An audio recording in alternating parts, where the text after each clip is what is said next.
আপনি কি এই ব্যাপারটা নিয়ে আপনার যে জোট সঙ্গী বা জোটের অন্যান্য নেতৃবৃন্দের সঙ্গে আপনি কথা বলেছেন, জামাতের আমির,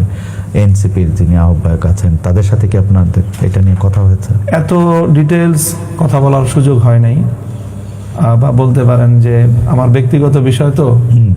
আমি ব্যক্তিগত চাওয়াটাকেও যেরকম খুব বড় করে দেখি নাই নির্বাচনের আগে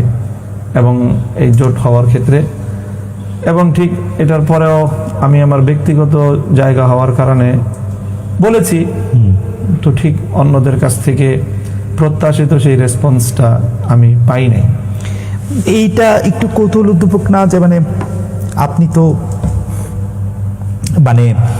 খুবই গুরুত্বপূর্ণ জোটের খুব গুরুত্বপূর্ণ নেতা এবং আপনি সব জায়গায় ভোকাল, এমনকি আমরা দেখেছি যখন জোটের একটা আনুষ্ঠানিক ঘোষণা আসলো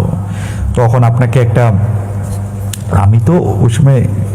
মানে নিউ ইয়র্কে ছিলাম কিন্তু সামনাসামনি দেখতে পারিনি, টেলিভিশনে স্ক্রিনে যতখানি দেখেছি আমার কাছে মনে হয়েছে আপনি মানে এটা বলে না কি ফ্যাক্টরের একটা ভূমিকা আপনি হয়তো পালন করেছেন। তো সেই ক্ষেত্রে আপনার ক্ষেত্রে যদি এত এরকম হয় তাহলে জামাতে ইসলামী বা এনসিপির কি আরেকটু ইনভলভমেন্ট দরকার ছিল বা আরেকটু এটা তারা হয়তো আরেকটু করতে পারতেন। বাকি এখানে বিষয়টা এখানে মানে বিবেচনা করা হয়েছে হয়তো একটা সিট হিসেবে, ওকে একটা সিট। আর এখানে যেহেতু আমার মতো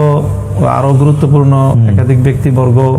এরকম খুব স্বল্প ব্যবধানে পরাজিত হয়েছেন, বিশেষ করে জামাতের সেক্রেটারি জেনারেলের যে বিষয়টা আছে, হয়তো সেগুলোর সাথে সব মিল করে এখানে কোনো একজন ব্যক্তিকে খুব বেশি একটা ফোকাস করাটা জোটের অন্যান্য নেতৃবৃন্দ গুরুত্বপূর্ণ মনে করেননি।